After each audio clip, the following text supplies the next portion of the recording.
J'en ai marre de voir dans cette vie remplie de larmes, de souffrances, de cris, dirigée par ces gens qui ne connaissent pas l'avenir de nos enfants. Je ne veux plus penser à tout ce qu'on me dit, je ne veux plus penser à tous ces soucis, je ne veux plus penser, mais juste m'envoler vers la planète de liberté.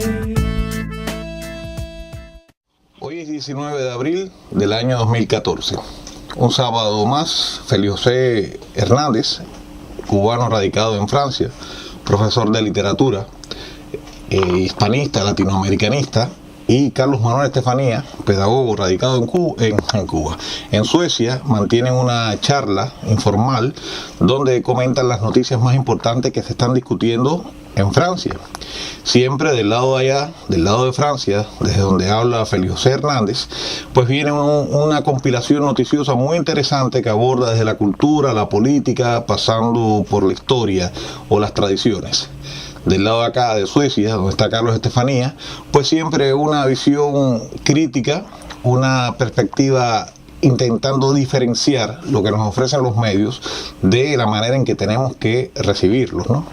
Y así mantenemos un diálogo todos los fines de semana, ahora desde Suecia, en que ha salido el sol y el verde empieza a aparecer, y desde allá Francia, Félix José Hernández, en París, la ciudad de la luz. Hola Félix José, ¿cómo está Francia? Pues muy bien, amigo, aquí estamos en plena primavera, con días soleados, aunque hay fresquecito, o fresquito. Tenemos 16 grados centígrados, pero bueno, París está vacío de franceses porque son las vacaciones escolares y repleto de turistas. Bueno, vamos a comenzar con Sarkozy. Por lo visto, el compañero Sarkozy sigue dando que hablar, o en este caso, hablando, ¿no? No es posible que François Hollande llegue hasta el final de su mandato presidencial. Es la convicción sarkozysta del expresidente de la República, y que le confió a un diputado de UMP, el partido de derecha al cual pertenece.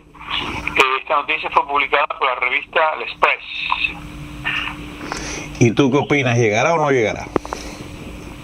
Yo creo que sí llega, pero el problema, hoy mismo el señor presidente acaba de decir que si él no logra bajar el porciento de desempleo tan grande que hay en Francia, no cree que se presentará en el año 2017.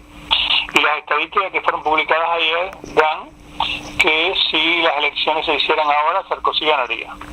Perfecto. Bueno, vamos a entrar ahora en la noticia. Vamos a entrar en la noticia cultural, quiero decir. Ya habíamos entrado en la noticia y hablábamos de esa supuesta no continuidad de Hollande, ¿no? Yo creo que Hollande es un hombre del sistema, del nuevo orden mundial, y está haciendo muy bien su encargo. Así que no creo que vaya a tener grandes problemas, por más que haya gente resistiéndosele.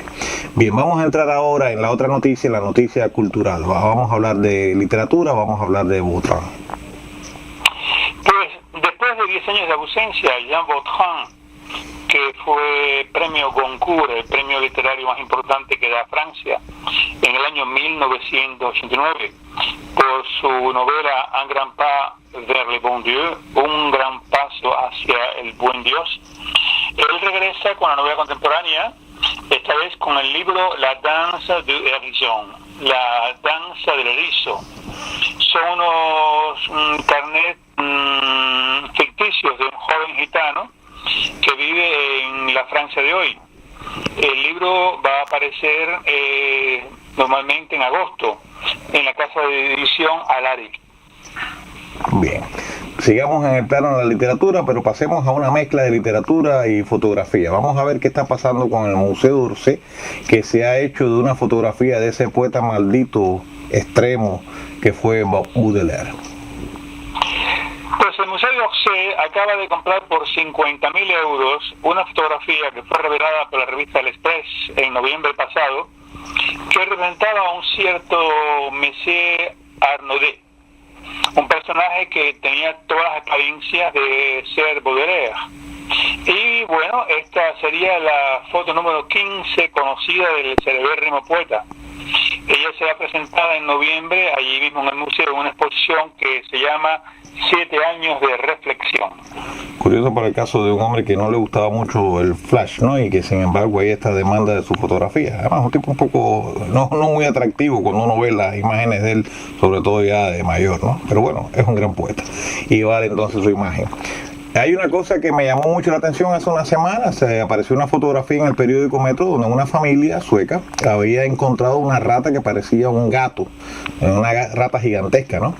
Y he buscado información sobre el tema. He visto, incluso ya esto es viejo, en el año 2009 ya aparecía difundido en YouTube una película donde se veía una rata gigantesca que ha llegado también a Gran Bretaña y por lo visto estas ratas se están multiplicando, ¿no? Pues son ratas que tienen más de 40 centímetros de largo. Observa bien, una regla tiene 32. 40 centímetros de largo, sin contar la cola, y que están aterrorizando a los habitantes de varias ciudades de Gran Bretaña.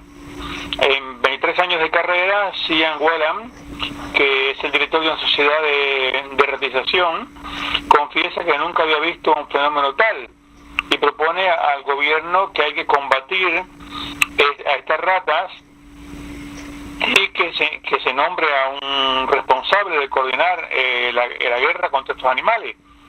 Este fin de semana en la radio BBC Number 2 se confesó que es cierto, las fotos que habían tomado muchos británicos y que habían sido publicadas por las redes sociales muestran verdaderos monstruos dignos de películas de horror. Y estas ratas, según la prensa, pues son 2 veces más grandes que la talla de una rata grande, porque simplemente comen demasiado. Las ciudades de Liverpool, Birmingham y Oxford son las que están más golpeadas por este problema y se están acercando a los barrios de los arrabales de Londres. Pero para erradicarlas no va a ser una cosa fácil, según un especialista, porque están en plena mutación y han desarrollado una resistencia particular a los tipos de veneno que se utilizan habitualmente y que ya no surten efecto en ellas. Sabes que ahora cuando dabas la noticia me estaba acordando de un libro que leí en mi infancia. Es una excelente colección de cuentos de horror que se publicó en Cuba. Había uno de estos cuentos, no recuerdo si era de Poe, trataba de la historia de un individuo que se metía en un túnel en un cementerio y lo perseguían unas ratas gigantescas, ¿no? Pero parece que esto es un fenómeno, en ese momento quizás estuviese hablando con fantasía de estas ratas gigantescas. Estaba buscando información sobre de dónde saldrían estas ratas y bueno, lo que hay es hipótesis. Se cree que es por el tipo de desperdicio que están consumiendo, ¿no? Y pienso en un detalle muy curioso que he observado aquí en Suecia, ¿no? Personas que proceden de pueblos que uno los tomaría por gente más o menos bajita. Sus hijos aquí son hijos de inmigrantes, tienen el doble del tamaño de los padres. Entonces debe haber algo en la alimentación por estos lares que hace crecer no solamente a la gente, sino también a las ratas, ¿no?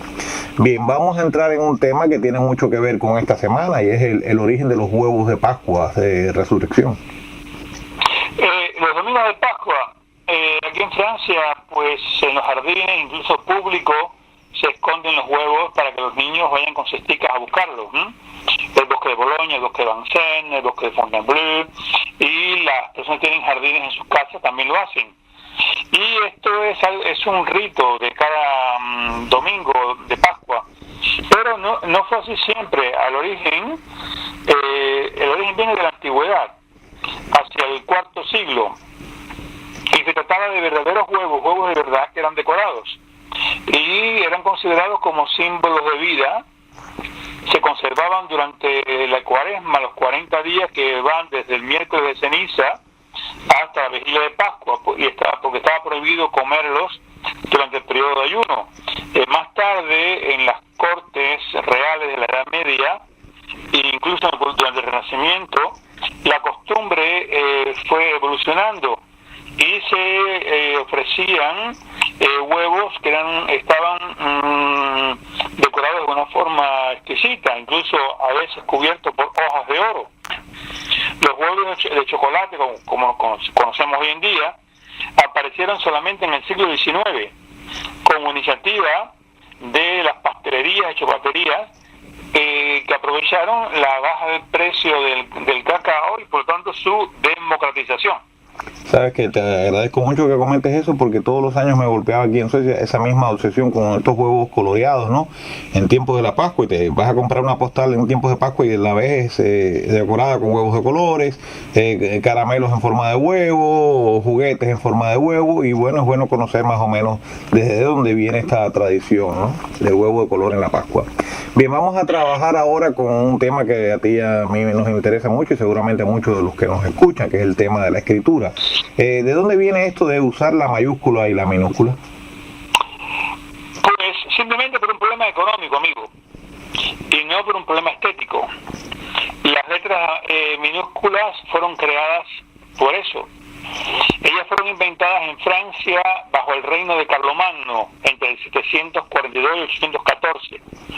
Y en esa época los monjes que estaban encargados de los archivos, que escribían con letras mayúsculas muy bellas, pues tenían que encontrar algún método para poder escribir más y ocupar menos espacio, y se les ocurrió hacer las letras más pequeñas, sobre todo debido al precio de los pergaminos, porque ellos escribían en un pergamino fabricado con vitela, que es una especie de piel de becerro, muy reputado por su color blanco, pero que exigía que el animal hubiera muerto en el vientre de la vaca antes de nacer. Y bueno, de ahí el precio tan caro que tenía, y gracias a la utilización de la minúscula, la caligrafía y estos monjes pudieron ganar un máximo de espacio en los pergaminos y escribir textos más largos por un precio menos caro. Sí, ahora que dices eso, me acuerdo, ¿no? Cuando he visto textos escritos precisamente en latín en la época romana, pues uno no encontraba esa diferencia de tamaños en las letras, ¿no? Y claro, fue esta solución para economizar. Bien, dejemos las letras minúsculas y entremos al barco que lo cosieron a mano. Es algo excepcional, tanto por su edad como por su concepción. El casco descubierto por un equipo internacional de arqueólogos del centro Camille Jullian de Aix-en-Provence, en el sur de Francia, cerca del puerto de San Bratilla, en Croacia, no es de la antigüedad, sino del siglo XII antes de Jesucristo, o sea, algo increíble.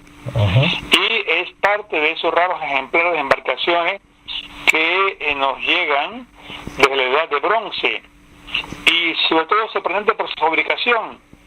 Resulta que el casco estaba compuesto por planchas que estaban perforadas a fin de ser atadas unas a otras con cuerdas, planchas de metal atadas con cuerdas, una técnica de construcción de barco cosidos a mano, que fue poco a poco abandonada a lo largo de la antigüedad.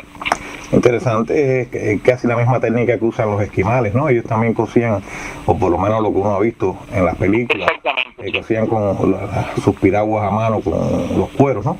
Bien, vamos a dejar un poco la mar y vamos a entrar en un tema que a ti y a mí nos apasiona, que es el tema del cine, particularmente el cine francés, ¿no?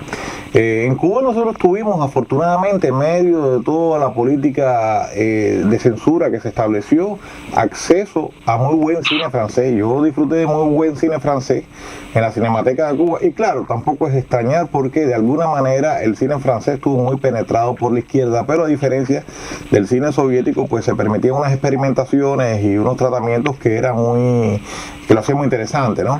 Ahora, así como fui un aficionado al cine francés de toda la vida, últimamente a mí me cuesta mucho trabajo ser atrapado por una película francesa. Puedo encontrar alguna y a veces la comento en mi blog, pero no me pasa lo que me pasaba antaño, que en general ver cine francés, y no cine francés de los años 60 o 70, sino incluso de los años 30, hay películas muy interesantes, era prácticamente una condena a quedar atrapado por la película. Sin embargo, últimamente yo tengo problemas con eso. ¿Es que existe algún tipo de crisis en el cine francés? Yo particularmente no me perdí nunca los ciclos del cine francés, ciclo cine italiano de la Cinemateca, allá en la calle 23 entre 10 y 12. Y tampoco tampoco los estrenos de cine francés o italiano o inglés, incluso sueco. Pero actualmente el cine francés no me apasiona. Pero bueno, los datos, sabes que el cine francés está subvencionado en gran parte por el Estado. Y son 91 los directores de cine que han hecho películas que el año pasado no pasaron las 10.000 entradas. De 235 películas que se hicieron en Francia el año pasado, el 40% exactamente no logró tener 10.000 personas que las vieran. Y muchos gritan al escándalo porque incluso una parte de ellas ni siquiera tuvieron 1.000 entradas. O sea, se dice que es el dinero de los impuestos que pagamos que es malgastado en esta forma, ayudando a hacer películas que no tienen son ni ton. Sabes que yo puedo entender esa reacción, ¿no? Este problema del financiamiento por parte del Estado no es exclusivo de Francia, pasa en Suecia, pasa en Inglaterra, pero el problema no solamente es que se financie un cine que después la gente no va a ver. La verdadera tragedia es que al financiar el Estado el cine, el Estado impone su ideología al cine. Y yo pienso que ahí es donde la gente está reaccionando de alguna manera. O sea, no vas al cine a verte reflejado, sino que vas al cine a que te den, como si te diesen un medicamento, determinadas pautas sociales, por muy crítica de determinadas normas que te pueda aparecer en la película, ¿no? Entonces me parece que es una reacción saludable del espectador no ir a ver un cine que está siendo financiado por el Estado, pero no por el bien público, sino para transmitir determinadas ideologías de Estado. Eso se nota tan claramente. Y cuando ves el cine sueco, por ejemplo, cuando ves el cine inglés, ¿no? Donde a veces tú pudieras sustituir unos cuantos actantes y te parecería estar viendo películas soviéticas. O sea, allí donde el secretario general del partido era un santo, pues aquí la reina es una santa. La mentalidad monárquica que ves continuamente, incluso en películas relativamente críticas, ¿no? Ahora estoy hablando del cine, el cine inglés, y me imagino que sin querer, o no sin querer, queriendo, pero de una manera muy sutil, pueda estar pasando algo en el cine francés. Lo que pasa es que a veces es muy difícil encontrar cuál es la agenda actual del Estado, ¿no? A veces cuando vemos que están criticando ciertas cosas de la sociedad, más bien se están criticando ciertos viejos postulados del Estado. Entonces me parece lógico que pase eso y bueno, veremos qué alternativa encuentra la gente, ¿no? Ante un cine con el cual ya no se identifica y que no está disfrutando del todo. Bien, vamos a, si no tienes otra cosa que decir sobre sí, tienes otra cosa que decir sobre el cine francés. Vamos a hablar del Festival de Cannes. Sí, el Festival de Cannes, aquí se dice la montée de marche, o sea, el subir los escalones de la gran escalinata de entrada al Palacio del Festival. Y este año pues va a haber mucho músculo porque va a estar Sylvester Stallone, Arnold Schwarzenegger y otros actores más muy musculosos que vienen a hacer la promoción de la película Expendables 3. Y entonces esto si tiene éxito pues puede darle un poco de brillo a estas estrellas que están envejeciendo del cine de acción, pero todavía será más. Se han invitado también otros grandes actores como Antonio Banderas, Harrison Ford, Mel Gibson, o sea que va a haber desde el punto de vista masculino un gran abanico de grandes actores, pero siempre en el momento de crisis se dice que estas invitaciones van a costar muy caro, porque por lo general todos estos actores vienen acompañados de amigos, mujeres, hijos, asistentes, peluqueros, maquilladores, etcétera. Pero bueno, de todas formas, esto es la parte del músculo, pero la parte del glamour, el afiche de este festival, que es el número 67, nos presenta a el rostro de Marcello Mastroianni, mirando por arriba de las gafas. Es una escena de la película 8,5 de Federico Fellini, que fue presentada en Cannes en el año 1963. Recuerda que esta película cuenta la historia de un director que sufre una depresión y que huye del mundo del cine para refugiarse en un universo lleno de fantasmas. Y los Hervé Quiglioni, Gilles Trappier, que fueron los que hicieron el afiche, pues dicen que esa mirada nos hace cómplices de una promesa de un maravilloso festival, o sea, de la alegría de vivir del Festival de Cannes. Chiara Mastroianni, que es la hija del actor, que tuvo con Catherine Deneuve, declaró un comunicado que ella se siente muy orgullosa de que el Festival de Cannes haya escogido el rostro de su padre para hacer el afiche de este año, que encuentra que es muy bello, muy moderno y sobre todo que hay una dulce ironía en su mirada, o sea, y también con Marcello Mastroianni, con Federico Fellini, es el cine libre, el cine abierto al mundo que se celebra. De ahí la importancia de este tipo de cartel. En realidad el cartel está muy bien logrado. Yo trataré de conseguirlo. Sabes que es muy interesante la noticia que das, pero al mismo tiempo para mí hay una especie de, no le voy a decir contradicción, pero hay un contraste muy grande, porque para mí Mastroianni es el actor, pero después el resto de personajes que me has mencionado, además que ya son un grupo de vejetes todos, pues no son gente que trabajen en películas que para mí sean artísticas realmente, ninguno de ellos, incluido Banderas, ¿no? Por lo que hacen en los últimos años, ¿no? Entonces, bueno, es un contraste muy grande que aparezcan todas estas figuras para animar un poco, ya avejentadas todas, para animar un cine que todavía se atreve, o un festival que, gracias a Dios, todavía se atreve a rendirle homenaje a un verdadero actor como fue Mastroianni, ¿no? Son dos categorías completamente distintas de maneras de actuar y de trabajar en el cine, pienso yo, ¿no? Y me parece que esto es parte de la gran crisis, que es una crisis para mí también inducida. O sea, las humanidades y las artes y la creatividad están socavadas desde hace ya unos cuantos años, y desgraciadamente el cine, el séptimo arte, no escapa a eso. A mí me parece que es parte de esta tendencia a la deshumanización que estamos sufriendo a nivel global, ¿no? Y a destruir la creatividad realmente, ¿no?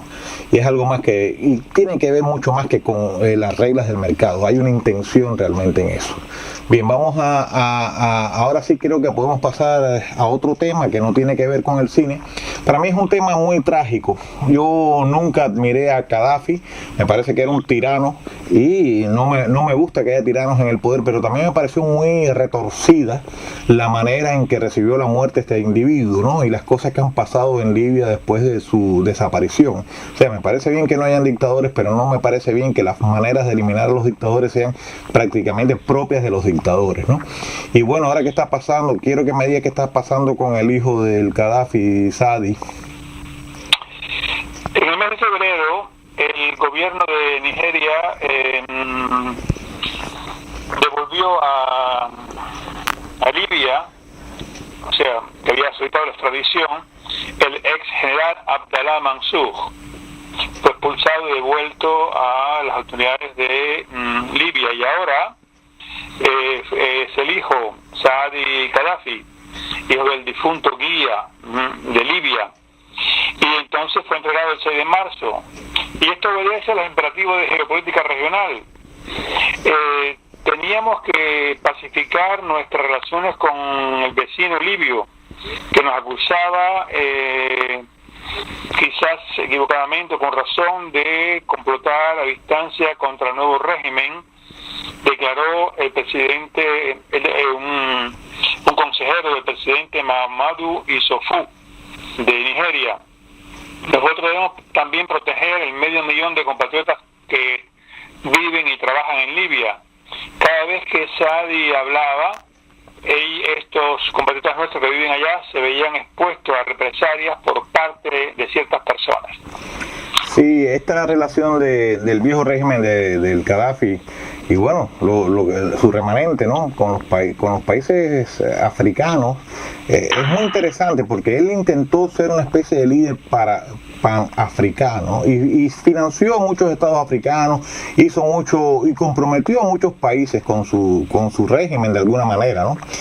Parece que él cometió el gran error que suelen cometer los dictadores, que no saben que son creaciones de quienes realmente manejan la política mundial, y se rebeló o no quiso hacer lo que se le había dictado. Se creyó que él era el mismo y le pasaron la cuenta, para hablar de una manera muy coloquial, ¿no? Pero yo recuerdo cuando aún él se mantenía en el poder, que se hablaba mucho de las milicias conformadas por africanos, y después cuando fue derrotado, de las represalias que se tomaban con las personas de piel negra, ¿no? Parece que en esa relación que se estableció hubo realmente colaboración, hubo también injusticia, y bueno, se está aniquilando a este muchacho, que en definitiva ya es un perseguido, para ver si se establecen las relaciones que se quieren establecer ahora con el nuevo régimen libio. Pero a lo que voy es a que la política es muy sucia, a que los dictadores a veces se olvidan de quienes los han creado, y después también se olvidan de que quienes hicieron compromisos contigo cuando estás en el poder no le va a interesar nada lo que pase con tus descendientes, cuando te eliminen del poder. Bien, ya hemos terminado con Saadi Gaddafi.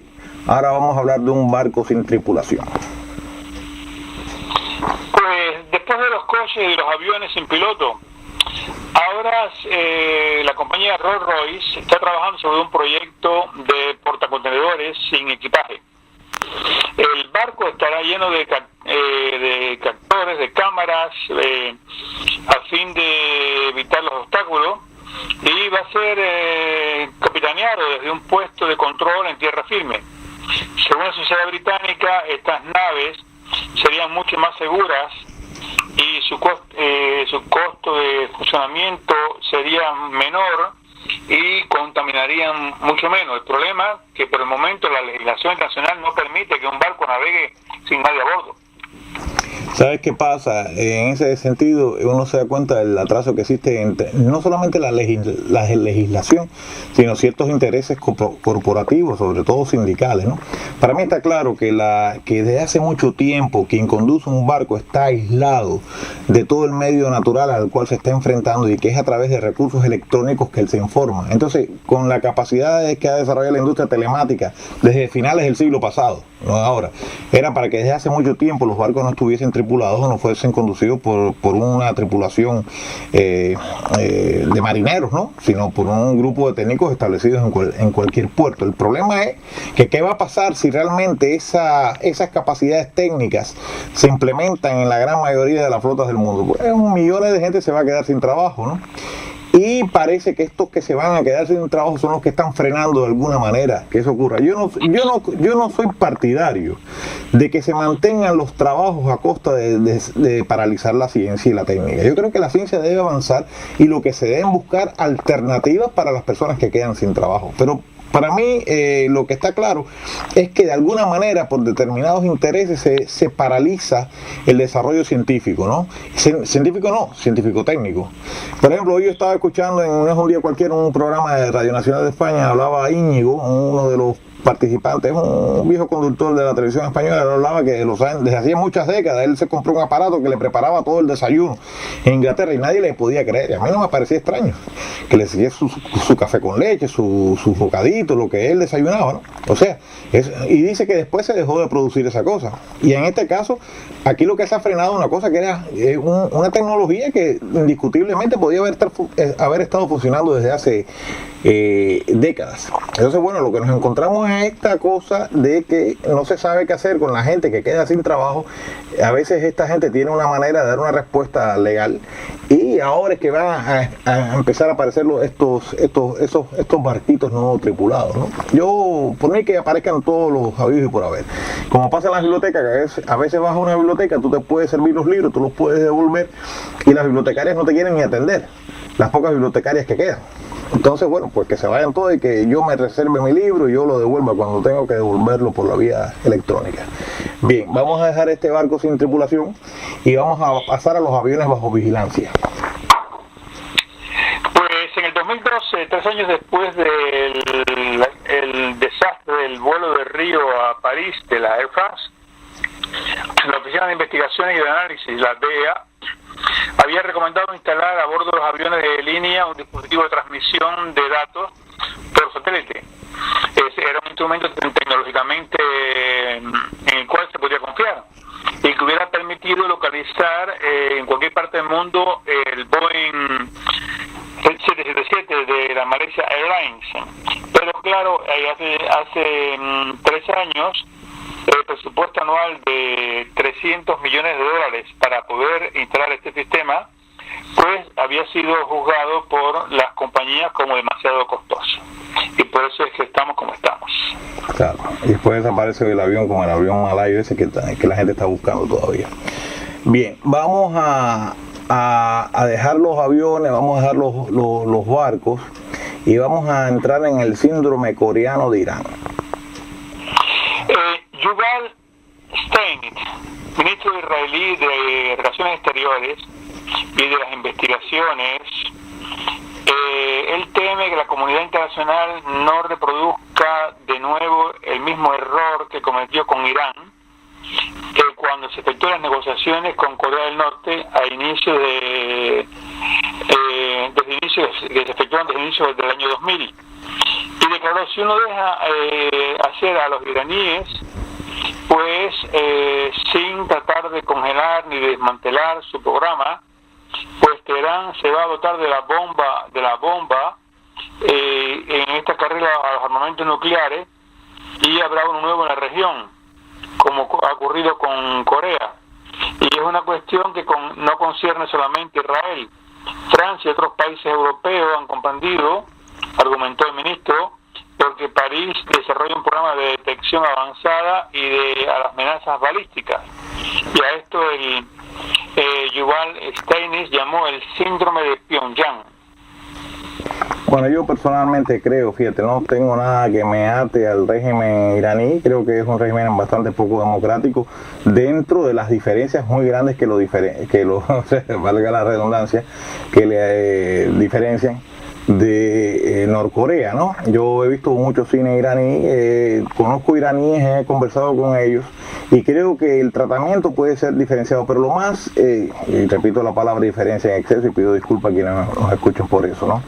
Pero hay algo que no me parece legítimo, y es que unos estados hagan de policías contra otros, ¿no? Desde el momento que hay unos estados que fueron capaces de cometer la barbaridad de lanzar bombas atómicas, o incluso de producirlas o de mantenerlas, pues no tienen ninguna moral para decirle a algún otro estado que no la tenga. Eso, desgraciadamente, ya nos enredamos en esto de las armas atómicas, y la solución no está en que unos le digan a otros que no los tengan, sino que los que la tienen se deshagan de las que tienen, y a ver si dan un ejemplo moral a los que están por hacerse de ellas, ¿no? Bien, esa es mi opinión, ¿no? Y no pretendo que la compartan todos los que nos escuchan. Bien, hemos hablado de este síndrome coreano de Irán, y vamos a hablar ahora de una cosa que a mí me gusta mucho. A mí me gusta mucho la música sacra de las distintas religiones, pero de la que se genera dentro de la iglesia me interesa mucho, pero también me gusta y me interesa, me llama mucho la atención cuando se usa otro tipo de música para hacer un mensaje religioso, a pesar de yo no ser precisamente un religioso, ¿no? Por ejemplo, sigo mucho, hay una publicación, algunas cosas no las comparto, otras cosas sí, pero que suele presentar videos de sacerdotes que interpretan rock con bastante éxito, me parece a mí, o sea, en cuanto a lo que alcanza, que se llama Religión y Libertad. Y me gustaría mucho que hablásemos un poco sobre este tema de los últimos CDs que han hecho los curas, ¿no? Pues, amén. Es el tercer disco del trío Los Curas, que sale este mes a la venta, y será el último. Después de 1.600.000 álbumes vendidos, 45 conciertos, el grupo ha decidido decir adiós y desintegrarse. Y los curas interpretaron sus canciones espirituales en la iglesia de la Magdalena de París el 24 de abril, y todos los beneficios de Amén irán a la Asociación de Ayuda al Cuarto Mundo, y ayudarán también al padre Gilbert en los trabajos de preparación, de instalación de la granja del Halcón, la zona de Faucon, que se encuentra en los Alpes del Provence, para ayudar a los jóvenes que están con dificultades sociales. Bien, muy meritorio lo que hacen, y desde aquí nuestro aplauso, ¿no? Siempre hay alguna noticia que das que nosotros aplaudimos, ¿no? Vamos a entrar ahora en la lingüística. Hablemos de los suplicios lingüísticos. El sitio internet de una escuela de lengua china, Huntong School, pues advirtió a los que vayan a invertir en China la importancia que tiene el traducir muy bien sus marcas. Por ejemplo, Nescafé se dice en chino que Xiao Café, o sea que la traducción es café del nido de los gorriones. La marca Carrefour, que significa en realidad encrucijada, que es la gran cadena de supermercado francesa, pues se hace llamar en China Hailefu, que significa familia feliz y próspera. Sin embargo, la cadena americana Best Buy había conservado su nombre de origen, lo cual explica quizás sus dificultades, porque pronunciado en mandarín, Best Buy significa reflexione 1000 veces antes de comprar. Muy buen contramensaje. Sabes que estás hablando del ABC del mercadeo, ¿no? Lo primero que aprende uno cuando pasa algún curso de mercadeo es la necesidad de comprender el contexto cultural donde tú vas a vender tu producto. Y por supuesto, el nombre es lo fundamental, ¿no? Y eso de reflexiones parece una recomendación de una organización defensora de los consumidores, más que de una empresa que quiere vender. Es muy curioso esto es simpático. Esto que acabas de contar de estos suplicios lingüísticos, ¿no? Sabes que dentro de las figuras de la política sudamericana hay muy pocas personas que me caigan bien, y una de las que no me cae muy bien por su pasado terrorista, no importa que hubiese una dictadura militar entonces, y por su carrera solamente como mano derecha de Lula, y después por los paseos que se da por Cuba, el contubernio que tiene con el gobierno cubano. No hay que necesariamente ser un enemigo del gobierno para tampoco caer en ese coqueteo que se le ve. Es Dilma Rousseff. ¿Qué tú me tienes que decir de ella? Bueno, pues mientras que los casos de torturas y detenciones arbitrarias y los asesinatos por parte de escuadrones de la muerte motorizados se multiplican en Venezuela, cada vez hay más defensores de los derechos humanos en América del Sur que se indignan del silencio de Dilma Rousseff, la brasileña, y del uruguayo José Mujica, porque son dos jefes de Estado que conocieron ellos mismos su propia carne la tortura en la época de dictaduras militares de sus países, y ellos se muestran complacientes con respecto al el presidente de Venezuela, Nicolás Maduro, y la situación que vive en este momento Venezuela. Sabes que tengo que rectificar, hablando de ella, le cambié el nombre por el del filósofo Rousseff, por cierto. Y sabes que casualmente yo estaba mirando para que vea que todo es muy relativo en esta vida, ¿no? Mujica, que tampoco paso de él esta apertura a la marihuanización de su propio pueblo, aunque estuvo aquí, hizo una conferencia muy interesante en el aula magna de la Universidad de Estocolmo, que yo por cierto la registré completa y la tengo ahí en nuestro canal de YouTube. Él no me caía muy mal del todo, incluso en una época recibió al hijo de Carlos Alberto Montanerio, algunos jóvenes disidentes, lo cual fue una señal muy positiva, muy a principio, ¿no? Pero bueno, al final es parte de toda esta camada, ¿no? Y ella, bueno, ya vemos para lo que sirve, ¿no? Igual que su compañera de Argentina. Bien, dejemos a estos politiquillos, ¿no? Y vamos a entrar ahora. O sea, no vamos a dejar los políticos, pero vamos a mantenernos en Brasil, ¿no? ¿Cuesta mucho alquilar en Río durante el Mundial de Fútbol? La Copa del Mundo de Fútbol comienza el 12 de junio, ¿no? Y ha hecho aumentar el precio de los alquileres en Río de Janeiro de una forma increíble. Según Arnaud Bugon, director de la agencia inmobiliaria de lujo Río Exclusive, las tarifas se han multiplicado por 3, hasta por 5, durante la duración del campeonato. Y así, por ejemplo, el que desee un pequeño, entre comillas, apartamento de 600 metros cuadrados con vista al mar, le costará por un mes la pequeña cifra de $400,000. Ya tú sabes. Tú te vas a ir, tú viajas medio mundo, tú no te irás a meter allí, ¿no? A mí yo creo que yo he ido 2 meses en mi vida 5 años he ido 2 veces al estadio de París, simplemente porque mi hijo era pequeño, le gustaba mucho el fútbol, y le dije, si me traes un boletín de notas excelentes te llevo al fútbol, y lo trajo. Ajá. Y así fui a ver, y yo me acuerdo perfectamente bien la partida entre la República Democrática Alemana y Francia, y la otra entre Uruguay y Francia. Son las 2 únicas partidas de fútbol que he visto en mi vida. Yo creo que yo soy el único cubano, voy a entrar en el libro Guinness, que nunca fui al estadio del Cerro de La Habana. Qué curioso. Bien, vamos a dejar esta particularidad deportiva tuya y vamos a entrar en un tema que para mí es bastante cercano, que es la caída de los nacimientos en Dinamarca. Perdón. 17% es la caída de la tasa de natalidad danesa entre el 2000 y el 2014. O sea, 10,4 nacimientos por cada 1000 habitantes. La tasa más baja de Europa del Norte. Y hay una alerta máxima allí en Dinamarca. Y para que los daneses hagan prosperar el mercado de los cochecitos y salvar el sistema de retiro, porque si no hay nacimientos, ¿quién va a cotizar para los retiros?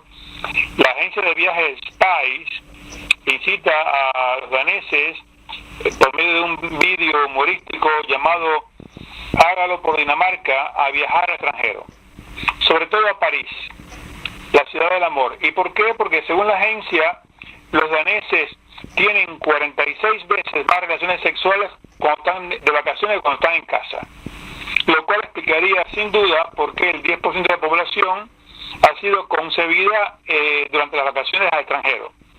La agencia propone incluso a los futuros padres que puede ganar 3 años de pampa.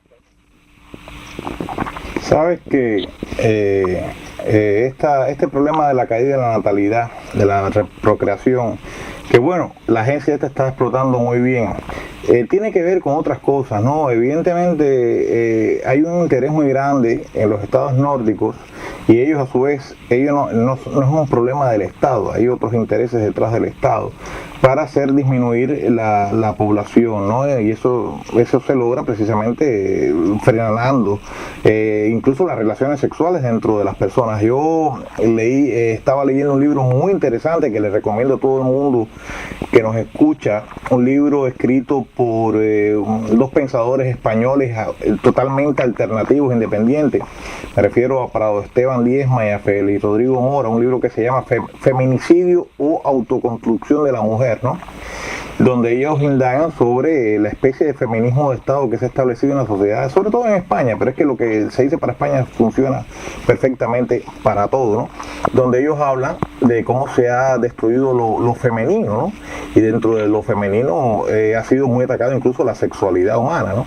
Entonces, bueno, esto es un problema prácticamente universal, pero que en los países escandinavos, y ahora tú pones el caso de Dinamarca, pero podría hablarse también de Noruega y de Suecia, por supuesto, es muy avanzado este proceso de degradación, ¿no?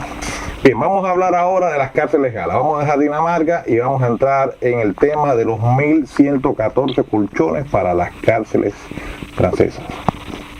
La graduación de la población carceral es tal que desde hace 13 meses la cantidad de colchones que han sido depositados en los pisos de las celdas ha aumentado en 48%, pasando de 752 a 1.114. Se contaba a inicios de marzo con 68.420 detenidos y solamente había lugar para 57.152. O sea, hay 10.868 personas encarceladas de más. Y son 1.152 los nuevos detenidos que están como en los aviones en subbooking. Desde hace 13 meses que ha habido que albergar en parte en nuevas literas puestas más arriba de las anteriores, o también en parte con colchones puestos en el piso. Pero esta sobrecarga carceral demuestra que, contrariamente a lo que la derecha acusa a la señora Christine Taubira ministra de Justicia, ella no estaba haciendo las cárceles. La ministra no ha creado tampoco muchas plazas suplementarias, porque había un programa de que se iban a crear 6.000 puestos nuevos en este quinquenio, y sin embargo hasta hoy en día se han creado nada más que 382. Pero bueno, no puede asombrar entonces que la situación en las cárceles esté llegando a un punto explosivo. Bien, aquí vuelvo yo a hacer mi papel de crítico de los medios y invierto la pregunta. ¿Se están llenando las cárceles o los medios nos están hablando, nos están relatando la historia de las cárceles hiperllenas, ¿no? Porque sabes que yo lo que he detectado, que tanto en el tema de las prisiones como en el tema de los hospitales psiquiátricos se nos está preparando a través de los medios, que son los que hacen el papel que antaño hizo la iglesia cuando era un aditamento del Estado, ¿no? Se nos está preparando para aceptar que se vacíen las cárceles, que se vacíen los hospitales, ¿no? Yo he visto mucho programa televisivo donde se habla de las barbaridades que se cometen en los hospitales donde se atienden pacientes con enfermedades psiquiátricas, ¿no? Y también estoy viendo mucha información sobre una supuesta superpoblación de las cárceles. Eso se puede solucionar perfectamente. De lo que se trata es de invertir más en prisiones. Pero yo creo que el objetivo de los medios al darnos este tipo de noticias es que, compadecidos por la situación de los pobres presos, pues aceptemos que cada vez haya menos prisioneros, ¿no? Cada vez haya menos presos. Y bueno, por un lado uno es enemigo de la represión del Estado, pero por otro lado uno es enemigo de que la criminalidad se utilice como un mecanismo de control de la sociedad que no es criminal, de la población que no es criminal. Y a veces resulta que quienes se mueven hacia una izquierda racional, inteligente, humanista, pues pueden tener coincidencia con una derecha represiva con el tema de las cárceles, ¿no? Así que bueno, ese tema es bien complicado y yo propongo que miremos con una lupa lo que están haciendo los medios con estas noticias que nos dan lo mismo de cárceles que de hospitales psiquiátricos, ¿no? Yo he visto notas donde entonces, bueno, o sea, se dice que es a un loco lo amarraron y le pusieron una inyección, el hombre se quería matar, pero no se siguieron todos los protocolos, etcétera, para que aceptemos que la gente esta se vaya y para que aceptemos que se cierren hospitales psiquiátricos, y lo mismo nos están preparando para las cárceles, ¿no? Bien. Vamos a dejar este tema tan triste y vamos a entrar en una figura que nunca, cuando yo era joven lo admiraba, después, bueno, por lo que leí, por la película aquella inglesa, creo que es inglesa o americana, de los 1980 y tanto, a los principios de los 80, que es la figura de Gandhi, ¿no? Después, estudiando un poco más este personaje, llegué a la conclusión, incluso lo escribí en mi blog, de que este hombre no había sido más que una estrategia británica para impedir una auténtica independencia de la India. Y ayer me llamaba mucho la atención cuando, mirando un capítulo de una serie española que se llama Amar es para siempre, ellos insertaban, la serie se desarrolla en los años 60, ¿no? Muy a principios de los 60, y ellos acostumbran a insertar un fragmento del noticiero, llamémosle ICAI, el nodo que tenían ellos, ¿no? Era un noticiero bastante ideológico, franquista, que recuerda mucho el que hacía el ICAI de Cuba, ¿no? Era muy ideológico, pero bueno, no dejaba de dar información. Y ponían una visita que hacía la reina de Inglaterra a la India para ponerle flores en la tumba de Gandhi. O sea, ahí es donde tú ya te acabas de dar cuenta de la continuidad, incluso a nivel simbólico, del poder inglés sobre la India, ¿no? Es como si la reina de España visitara Cuba y hubiera ido a ponerle flores, aunque a Martín, no importa que Martín lo mataron españoles o quizás un cubano que luchaba a favor de España, y este hombre lo mató, se supone que un separatista, ¿no? Sabrá Dios para quién servía el hombre que asesinó a Gandhi, ¿no? Un separatista dentro de los conflictos internos que tienen ellos en la India, ¿no? Ahora, bueno, para colmo, ahora sale la historia de que Gandhi además era gay, y hace tiempo se habló de que estaba enamorado de un fisiculturista alemán, y bueno, parece que la cosa sigue, ¿no? Y que ahora hay un libro sobre el tema del secreto de Gandhi. Pues el secreto de Gandhi es un libro que se llama La Nuit de Marisburg, La Noche de Marisburg, por Gilbert Sinué. Es un escritor, yo leí de él Un barco hacia el infierno, sobre la historia sobre el barco cargado de judíos ricos que fue hacia Cuba con visas dadas por el gobierno cubano y después no los dejaron desembarcar. el barco regresó a Europa y casi todos los judíos terminaron en los campos de concentración, en las cámaras de gas. Bueno, pues ahora resulta que en el libro uno se puede plantear la pregunta: ¿quién era verdaderamente Gandhi? Uno conoce su mensaje, la no violencia, sus métodos, la desobediencia civil, su gran obra, la lucha contra la discriminación, pero ¿qué se sabe del hombre? La leyenda puede ser dorada o negra, pero se ha apoderado de su vida y no es imposible que haya un poco de ficción que permita determinar más o menos cuáles fueron las motivaciones profundas de este hombre complejo, secreto, que tuvo un comportamiento difícil de explicar. Y es lo que Gilbert Sinué en esta novela, que provoca una lectura apasionada, trata de explicar. Cuando él desembarca en África del Sur, después de sus estudios de Derecho en Inglaterra, Gandhi todavía no es el símbolo político de todo un pueblo. Nada que ver. Es un personaje dulce, tímido, indiferente a los problemas políticos y mucho menos al dinero. Lo que interesa a Gilbert Sinué es cómo el destino va a cambiar. ¿Por qué este rico abogado decide consagrar toda su vida a la lucha contra la injusticia? Todo se decide en una noche. En junio de 1893, en una pequeña estación, la estación de Maritzburg, de ahí el título de La noche de Maritzburg, este joven burgués descubre la arrogancia racial.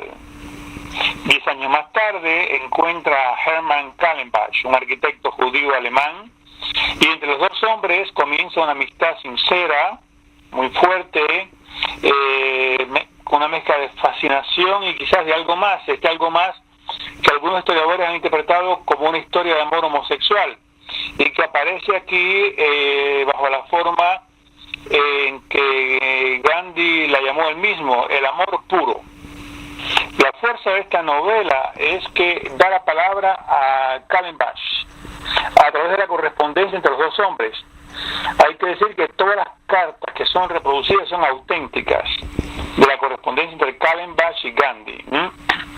Y se descubre algo que uno tiene que tener cuidado, porque la mentalidad actual es muy distinta a la moral de nuestra época, a la moral en la cual vivió Gandhi. Fue una relación de amistad, una relación de amor. Bueno, ¿qué importa? Al final lo que cuenta es sobre todo que se instala una relación de poder entre el líder pacifista y Kallenbach, y esto es un verdadero revelador de una naturaleza que, mucho más allá del sexo, provoca pulsiones como si fueran maldiciones de una intransigencia doméstica cercana a la tiranía, la dominación total de Kallenbach por parte de Gandhi.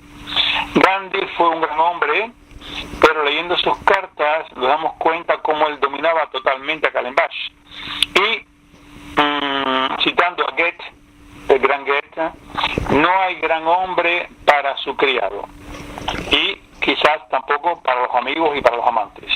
Bueno, yo pienso que no existe el aire puro. El aire puro existe quizás, menos que el aire puro. Lo que no existe es el arte puro, ¿no?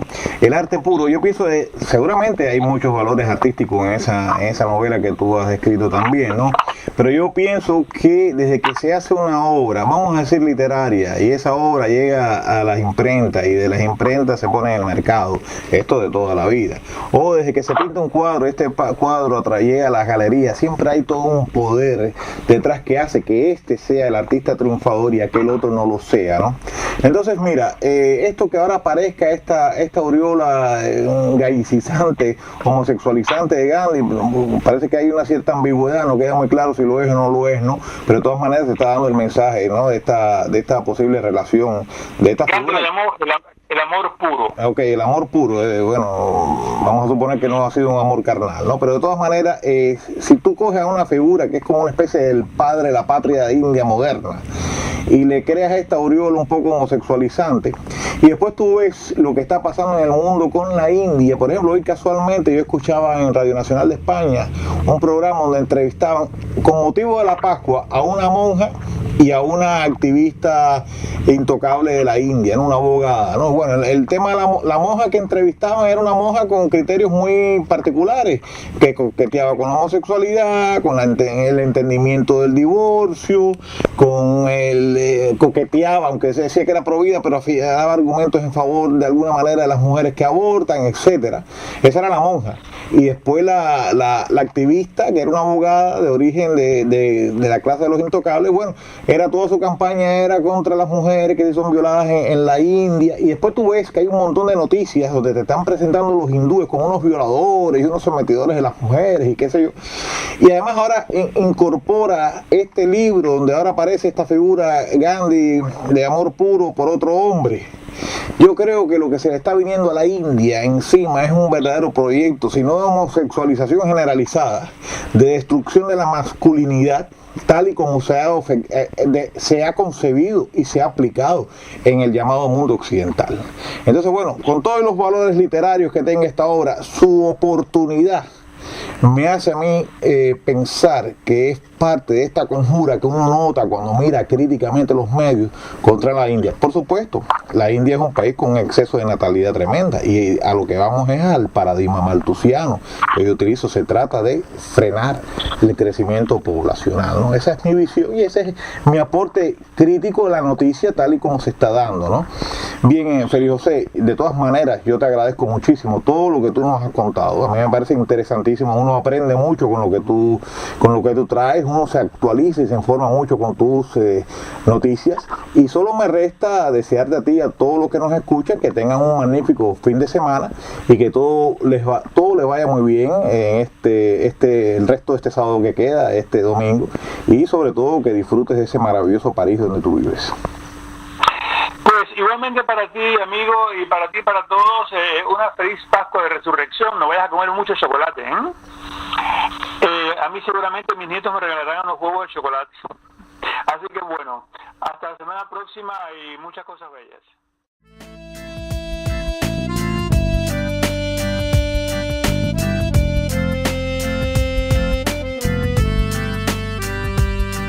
Alors je chante pour l'égalité, alors je chante